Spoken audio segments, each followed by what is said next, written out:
So yes, Marshall McLuhan. A lot of people probably haven't heard of him, but he wrote an enormously dense and book called "Understanding Media."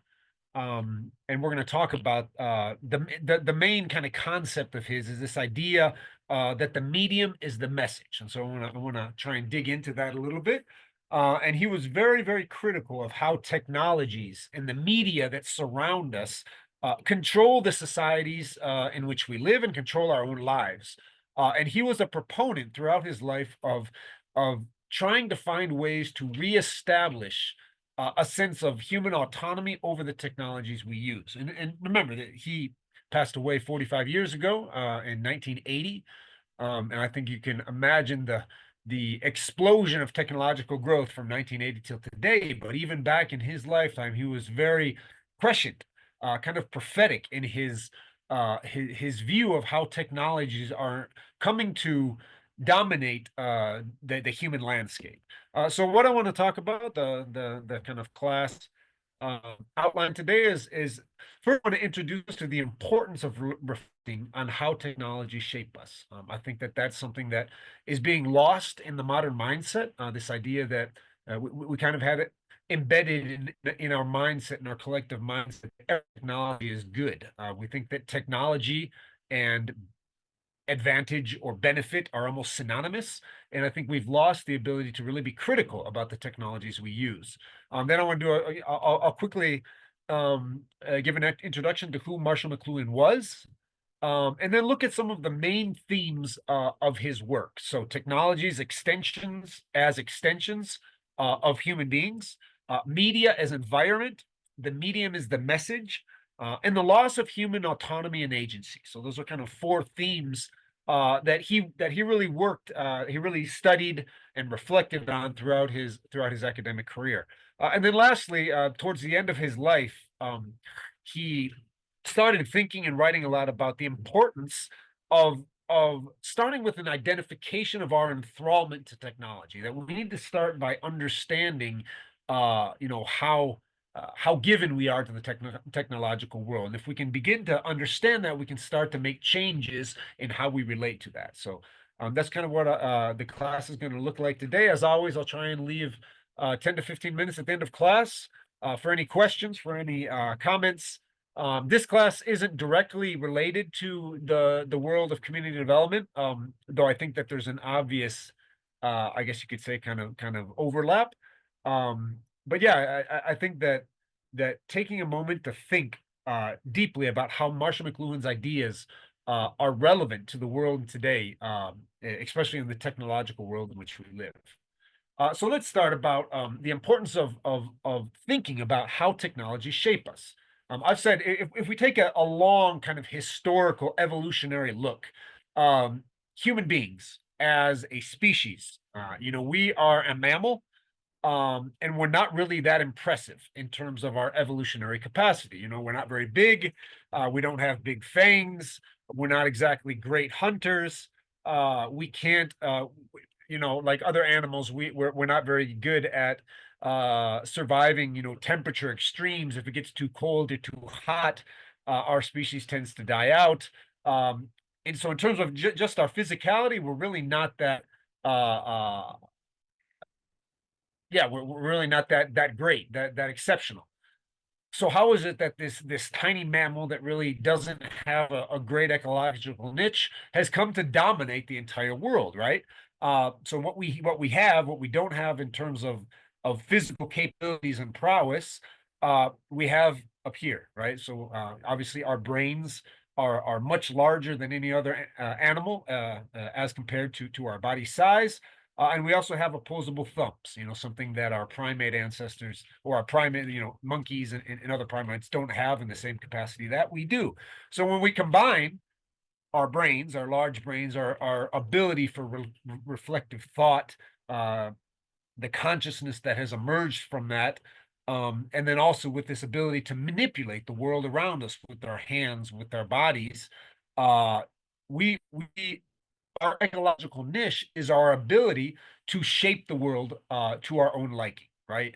And that's the only way, in pure physical evolutionary terms, that this unexceptional mammal went from, a couple 100,000 animals, mammals that started in Africa, that we then spread out across the world, that we've gone from, maybe 10,000 early primates as we evolved to over 8 billion of us.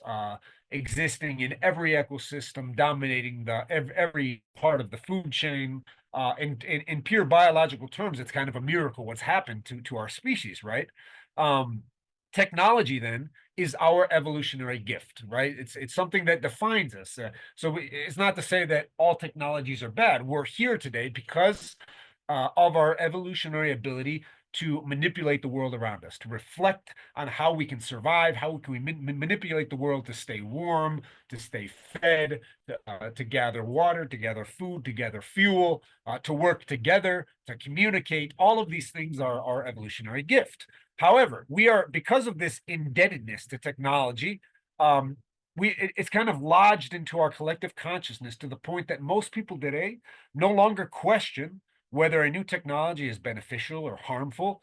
Technology is seen as innately good for the human race, and there's actually some really interesting biologists who look at how this might actually be embedded into the human, into a part of the human brain. That this idea that because for millions of years, human beings have relied on technology in order to survive, that we might not have a very well-developed ability to critique that. It's kind of like the idea of you never bite the hand, a dog never bites the hand of he or she who feeds it, right? So if technology is what has enabled us to thrive and to dominate the world, there's some biologists that say we might have lost the brain capacity to actually be critical of that. I think that that's probably not 100% true, because here we are trying to critique technology today, but it's certainly worth reflecting on how indebted we are to technology, and how, because of this indebtedness, many people in society as a whole are reluctant to want to really criticize that.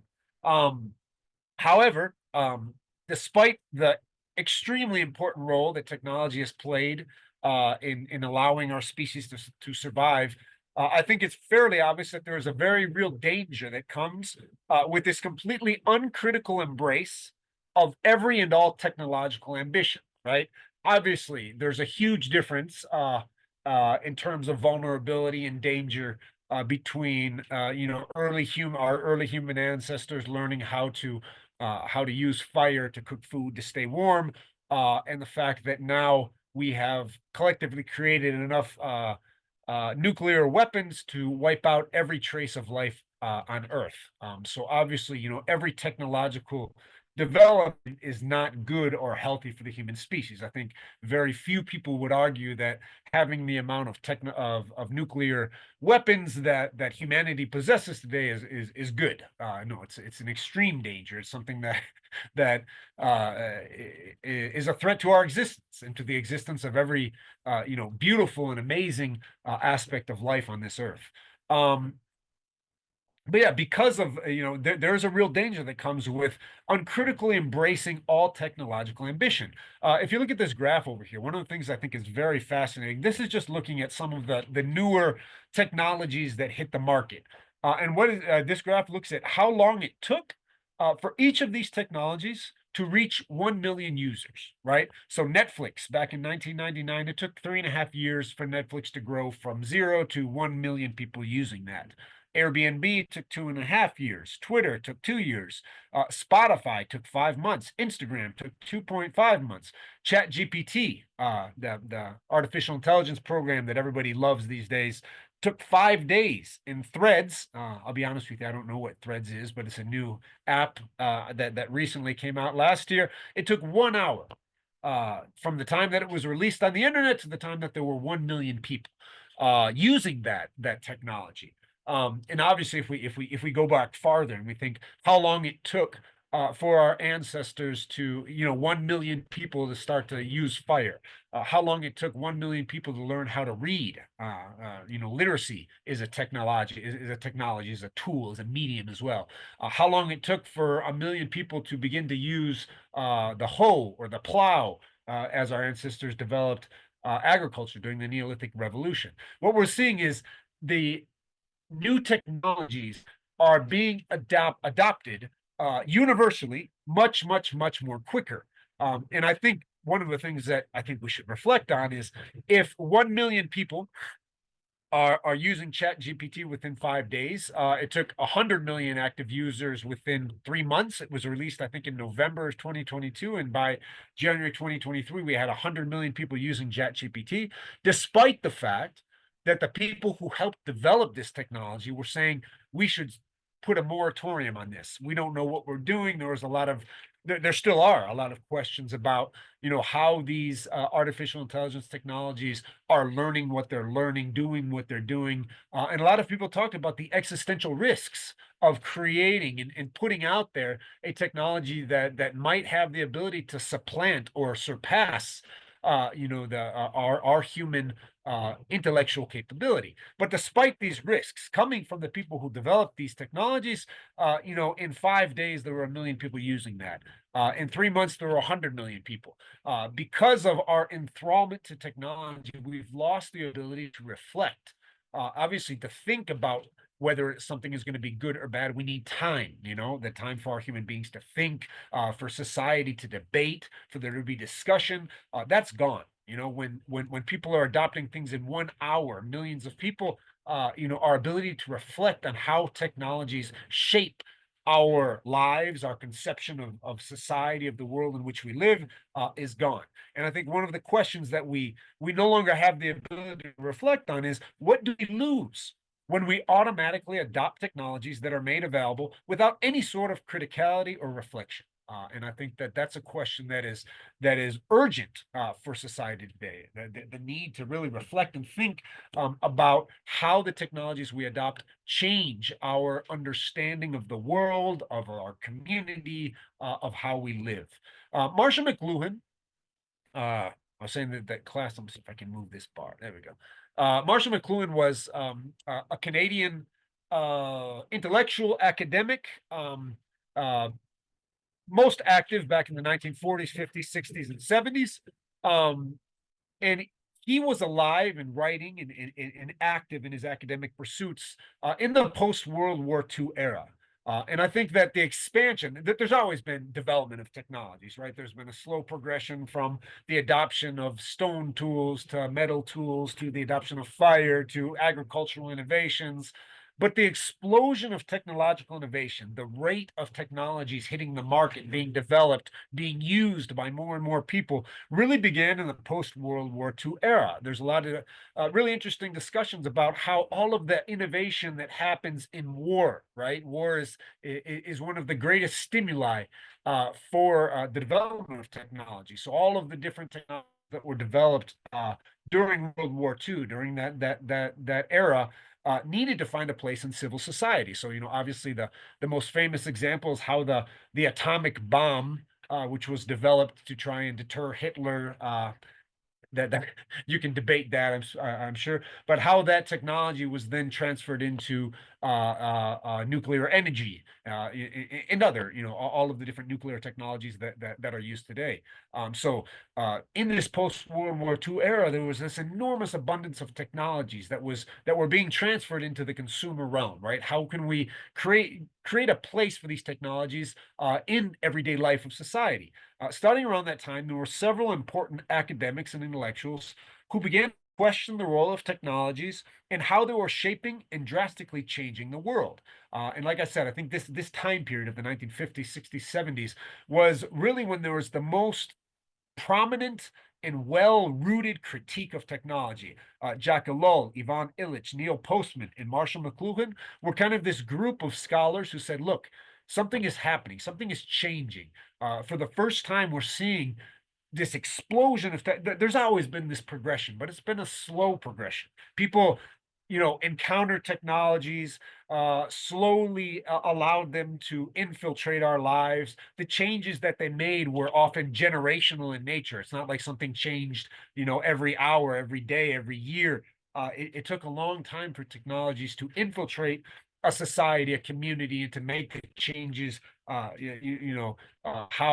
for example, the adoption of agriculture. A lot of people say it started at 10,000. Actually, the adoption of agriculture, there's archaeological studies that it started around 30,000 years ago. And there were many communities that didn't adopt it until about 2,000 years ago. There's still lots of remnant of hunter and gather society. So this whole scale adoption of technology took tens of thousands of years of the technology of agriculture, right? And Ilol and Illich and Postman and McLuhan said something drastically different is changing, because now the rate of technological innovation and the scale and rate of adoption of these technologies has exploded. And what's happening? This is kind of a personal anecdote, but about 2 years ago, my last daughter was born, and we had some difficulties, and I was in the hospital with my wife for 3 or 4 days waiting for her to be born. And here in El Salvador, in the hospitals, the men are not allowed into the rooms where the women are, where the pregnant mothers are waiting. And I had one book with me. It was a novel called 13 Moons by Charles Frazier. And as you know, as perhaps any parent, father or mother knows, it's kind of uh, an important time in one's life. One is reflecting.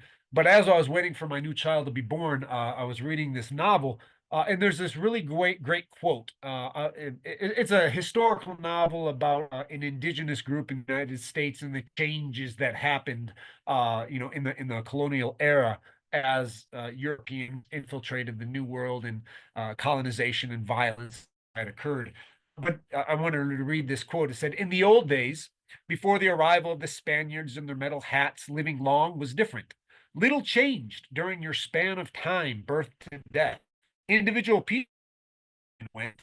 But that's the unfortunate transitory nature of people. The physical world surrounding you, though, remained about the same from start to finish. Short of utter apocalypse, the landscape was what it was to one's brief life. Animals, all the same. No one except pigs or else erupted confusingly into the world. Food was food. Clothes remained clothes. Meaningless innovations and hat styles had not occurred. All that you had learned in childhood remained largely in effect lifelong. When you got old and approached death, it was not an unrecognizable world you left, for we had not yet learned how to break it apart." I think that's important.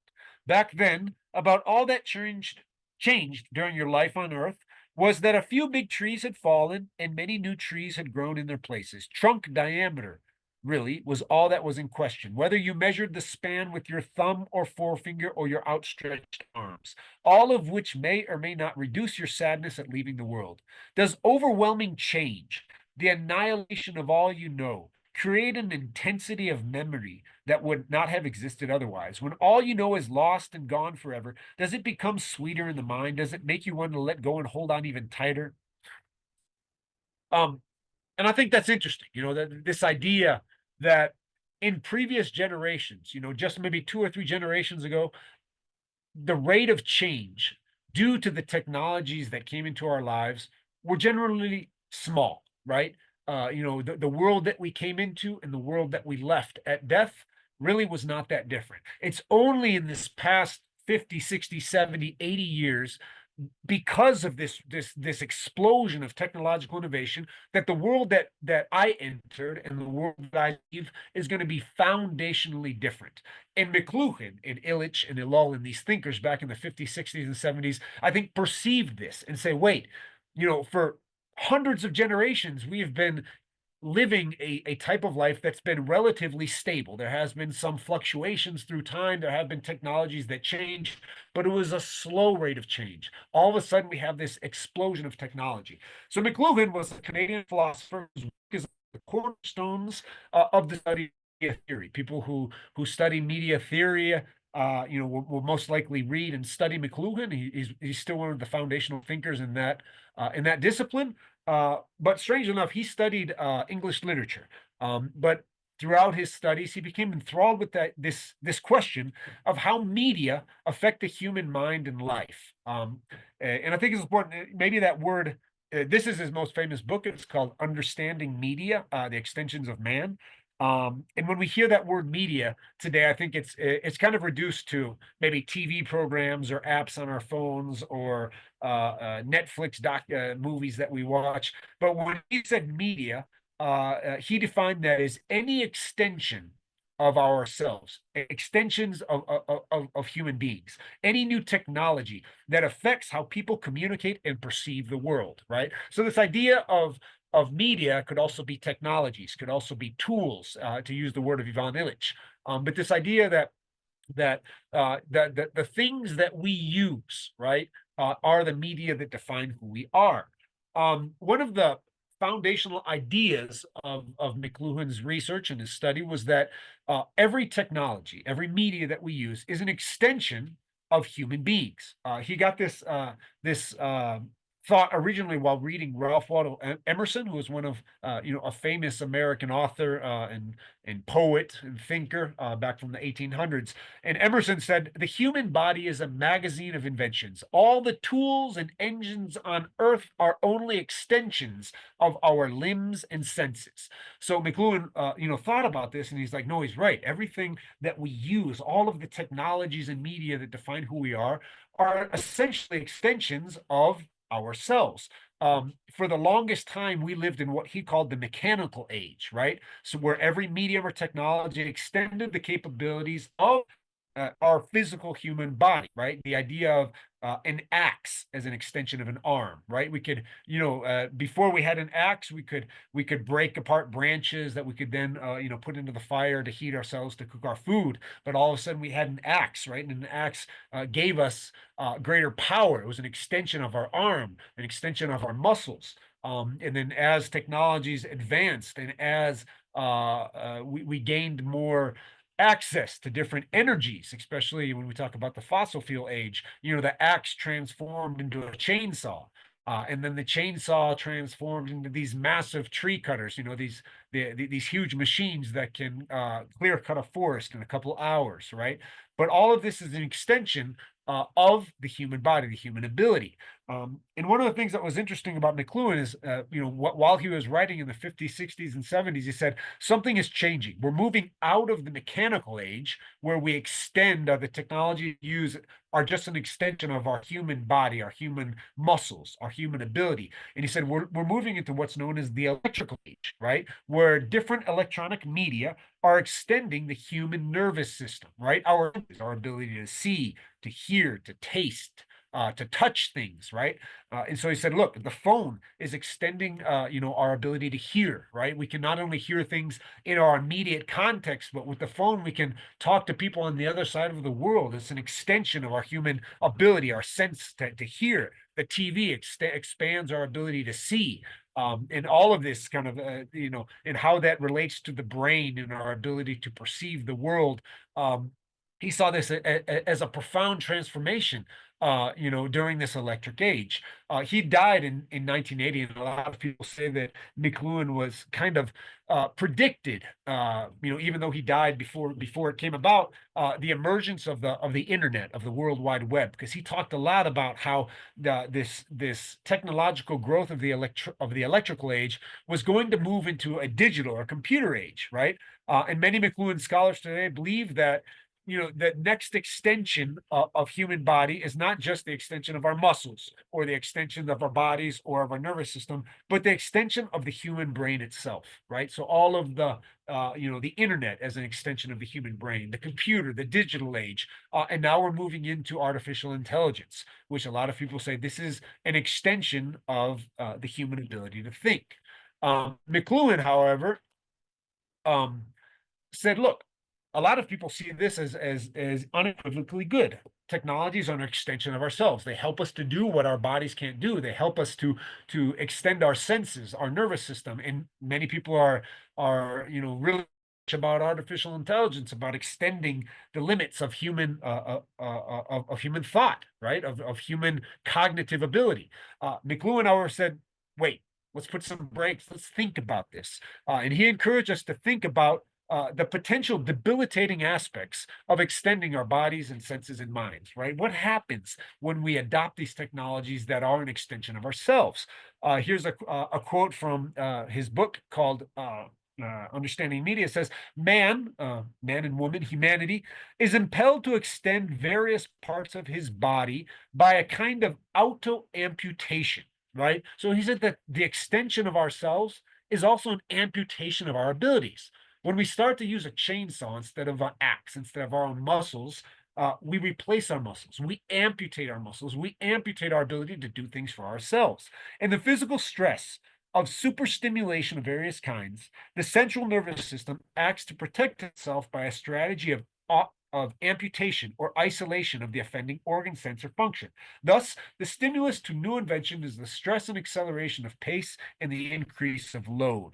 Um, so he said, look, as we adopt new technologies, it's not just that this is empowering, right? It's also an amputation. It's something that limits what we can do for ourselves because of an increased dependence on that technology. The more that we submit ourselves to it, the more that we give over the ability of the technology to do for ourselves what we used to do for us, what we used to do for ourselves, it's an amputation of our ability.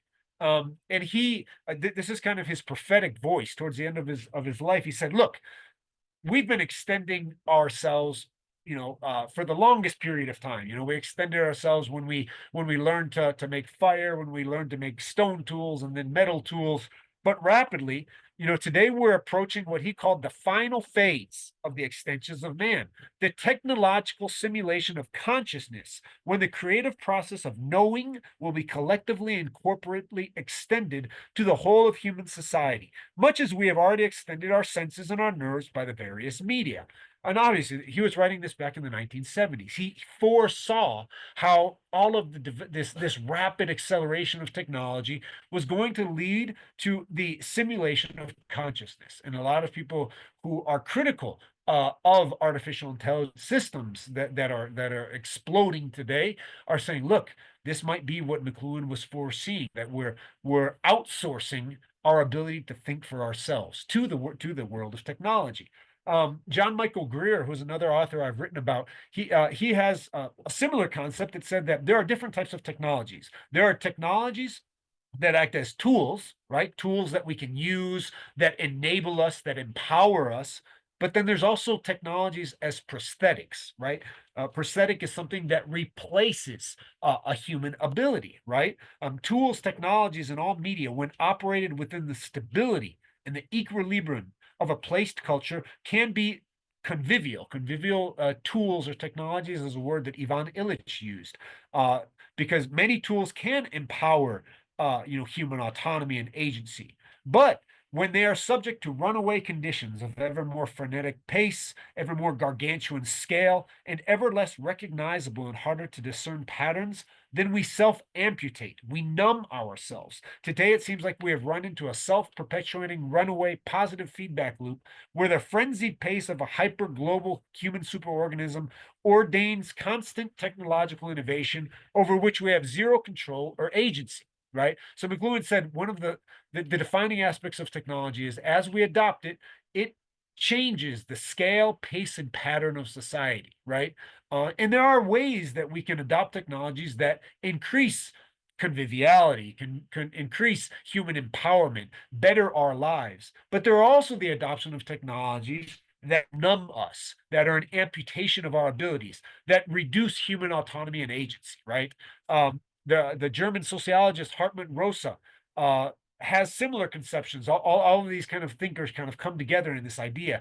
He said that Hartmut Rosa says that the basic institutional structure of modern society can be maintained only through constant escalation, uh, technological acceleration, because modern societies can stabilize themselves only dynamically, that is, through escalation. They're structurally and institutionally compelled to bring more and more of the world under control and technologically within reach, right? So because we've kind of locked ourselves into this growth paradigm, to this growth imperative, and the only way we can kind of stay where we are is by continuing to want to grow and consume and control more and more. And all of this, McLuhan said, is causing an auto amputation. We are amputating our ability, our agency, our control, our ability to really to decide and to define how technologies are going to interact with our own lives. Another kind of idea of McLuhan was that every media, again, every extension of ourselves, creates a new environment. He says that it's now perfectly plain to me that all media, all technologies, all extensions of ourselves are environments. As environments, all media have the effects that geographers and biologists have associated with our environments in the past. Environments shape their occupants. So you think of a lion existing in the African savannah. Obviously, the lion is shaped by the environment, by the ecosystem where it lives, right? Our ancestors, indigenous societies that grew up and survived in the jungle, created vastly different cultural paradigms than those that lived in the Arctic, for example. So the environment, the ecosystem, the territory where we lived defined and created the parameters of how we were going to live, how we thought, how we created things, right? And what McLuhan says is that the technological milieu, the technological society that we've created is an environment in and of itself. And I think about my nephews who grew up in this digital world where their interaction with the natural world, with places, real places, has been drastically filtered through screens, through technologies, through smartphones, through TVs. The environment that they grew up in is fundamentally different than the environment that I grew up in, right? The environments we live in change, alter the sensory life of the inhabitants of that environment, right? And every new technology that we use, the smartphone, to use the most ubiquitous example, drastically changes the environment in which we live. No, most people today, like we are today, we're not facing one another. You can hear my voice, but you can see me through a filtered medium. Um, but that's drastically different than a face-to-face encounter when you can look into my eyes, I can look into yours, we can see each other, that you can hear each other, we can touch each other, we can go out for a drink of coffee. The filtering of human experience through digital technologies creates a drastically different environment, right?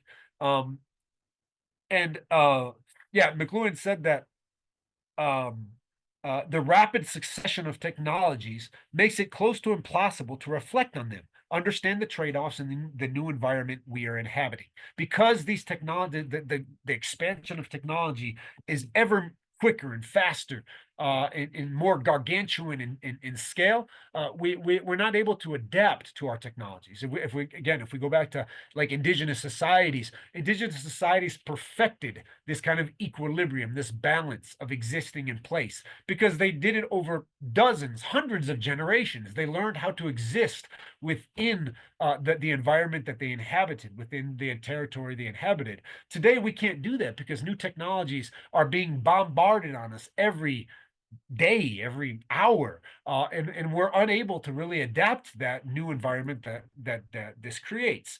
And this kind of led into McLuhan's kind of most essential idea, and it's the medium is the message, right?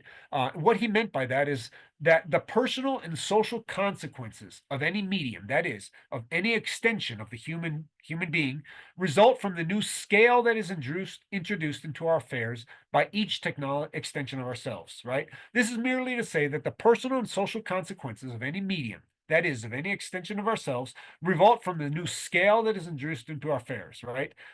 It's not how one uses a certain technology. That's kind of the essence of what McLuhan was saying. Today, you see a lot of parents saying, the smartphone and the tablets and the computer and the internet, we know that it's addicting to our young kids, so we're going to try and limit how many screen hours they use, or we're going to try and put certain limits on what websites they visit, what they do. But McLuhan said it really doesn't matter whether you're using the smartphone, to call a family member, or to engage in endless scrolling. How you use it isn't that important.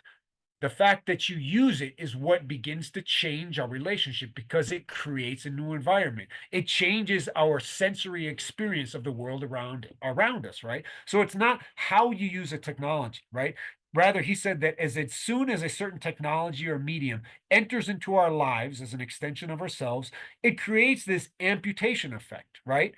It creates a new environment, and that's the true power of any medium or technology, right? And we've lost the ability to think of that because the new technologies are so invasive, they're so quick, they're so involving, right? That we lose the ability to reflect on that. And one of the things that's really interesting about McLuhan, towards the end of his life, he became much more critical of how these technologies were dominating us, how we became enthralled with them, how the medium is the message, and how it changed the world in which we lived, and we were losing the ability for human autonomy and agency. McLuhan was a devout Catholic, and he looked a lot to scripture, to the Bible, to the teachings of the church to reflect on this. And one of the things he mentioned in many of his texts was Psalm 115. And this isn't a religious class, but I think it's interesting how he his critique of technology was also founded on religious grounds. And Psalm 115 that it repeats many times was talks about idols, and he said, this is Psalm 15. Their idols are silver and gold, the work of men's hands. They have mouths, but they speak not. Eyes have they, but they see not. They have ears, but they hear not. Noses have they, but they smell not. They have hands, but they handle not. Feet have they, but they walk not, neither speak they through their throat. They that make them are like unto them. So is every one that trusts in them.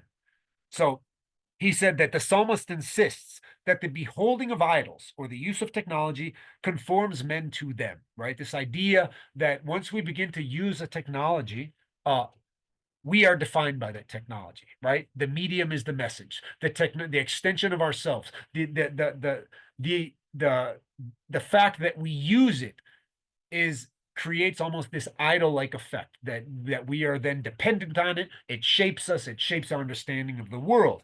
He also looked at Pope Pius, who was a Catholic pope in 1950, said, this is a quote from him that McLuhan repeated. It's to say the future of modern society and the stability of its inner life depend in large part on the maintenance of an equilibrium between the strength of the technologies and the capacity of the individual's own reaction, right? McLuhan kind of, thought about this and he expanded on this. He said that one of the problems is that by continuously embracing technology, we relate to ourselves to them as a servo mechanism. That is why we must, to use them at all, serve these objects, these extensions of ourselves, as gods or minor religions. This again, this idea of technology as idol, right? In Indian, going back to indigenous societies, was almost indebted to the use of his canoe, as was the cowboy to his horse or the executive to his clock. Man becomes, as it were, and this is kind of a very strong language. He said, the sex organs of the machine world, as the bee of the plant world, enabling technology to fecundate and to evolve ever new forms. The machine world reciprocates man's love by expediting his wishes and desires, namely in providing him with wealth. And this was kind of his most prophetic language. He said, look, we create these technologies and then they use us. They use us to continue to evolve, to continue to create new forms, right? And they give us certain pleasures, certain comforts, obviously lots of distractions, right? But the price of that is the loss of the ability to reflect, the loss of human autonomy, of human agency, the loss of the ability to do things for oneself, he said. And so we become the sex organs of the machine world, the sex organs of the technologies that we help to create. And he said, that's not to say that there are certain technologies that can be beneficial, that can be good. What he was critical of was this loss of criticality, the loss of an ability to really stop and reflect and think, right? I have about 15 minutes left. I'm just going to finish. Yeah, there's two more. So again, McLuhan was very, very critical of this idea, right? Of this enthrallment to technology. And at the end of his life, he was saying he thought about one of the most important things we can do is take a moment to to reflect and to think about how these technologies are affecting us, right? Here's a quote from the last chapter of Understanding Media. He said, "New environments, right, that are created by the new technologies we use reset our sensory thresholds. These in turn alter our outlook and expectations. The need of our time is for the means of measuring sensory thresholds and of discovering exactly what changes occur as a result of the advent of any particular technology, right? We need to take the moment to think about how technologies are affecting us, both positively and negatively. With such knowledge in hand, it would be possible to program a reasonable and orderly future for any human community. Such knowledge would be the equivalent of a thermostatic control for room temperatures, right? So the thermostat inside a home where we can determine, right, what temperature we want instead of having the technology determined for us, right? It would seem only reasonable to extend such controls to all the sensory thresholds of our being. We have no reason to be grateful to those who juggle the thresholds in the name of haphazard innovation. And I would say today, we have no reason to be thankful to the Jeff Bezos, the Mark Zuckerbergs, the Sam Altmans, the Elon Musks, these gods of the technosphere today, who are continually bombarding us with new technologies just to make themselves richer, right? Just to increase the profitability of their companies, to go from being billionaires to being trillionaires. There's no reason to hold these people up as demigods or as people who are really that we should emulate, right? We need to retake a sense of agency and autonomy over the technologies we use, over how invasive they are in our lives. And I use this, I don't know if you see this picture over here. I've talked a lot in the past about the Amish people. The Amish people are a kind of an ethnic group in the United States, and they're one of the few groups who have the ability to reflect on what technologies they use. Most Amish communities reject, for example, the automobile. That's why you see the horse and buggy. And they do that because they continue to rely on horse transportation, because it creates jobs in the communities for young men, because it's a part of their culture, of their community. At the same time, many Amish communities have adopted certain technologies such as the internet. But the thing about them is they come together as a community, they discuss, they debate, they think about which technology is going to be beneficial, which of them are going to be empowering, and which of them are just going to be enslaving, right? And they're one of the few examples of a human community that has the ability to do that, right? McLuhan also said that, look, with any technology, we can, if we choose, think things out before we put them out, right? We don't have to necessarily release every new technology and have it be universally adopted within hours by millions of people, right? This is true of every technology. Unfortunately, today, new technologies are put out, are made available, are developed long before they are thought out, long before we take the time to think about how they affect our lives, right? In fact, they're being put out tends to cancel all possibility of their being thought out of at all. And I think one of the things that we need today is a movement of civic society, of people that say, look, we need to put some chains on the tech companies today, especially on these artificial intelligence companies today that are releasing new technologies every day, right, at a breakneck speed. And yes, we like the thrills that they give us, but what are we losing? How can we create a movement that says, look, we need to think things out before we put them out, right? And one of the dangers of that is that we continue in this kind of almost subservient, enslaved mode to the technologies we use. And McLuhan said that today, unfortunately, man is serving all electric and digital technologies with the same fidelity with which he served his canoe, his typography, and all other extensions of his physical organs. But there is this difference, that previous technologies were partial and fragmentary. They didn't completely involve us or drown us. The electric and even the digital world today is total and inclusive.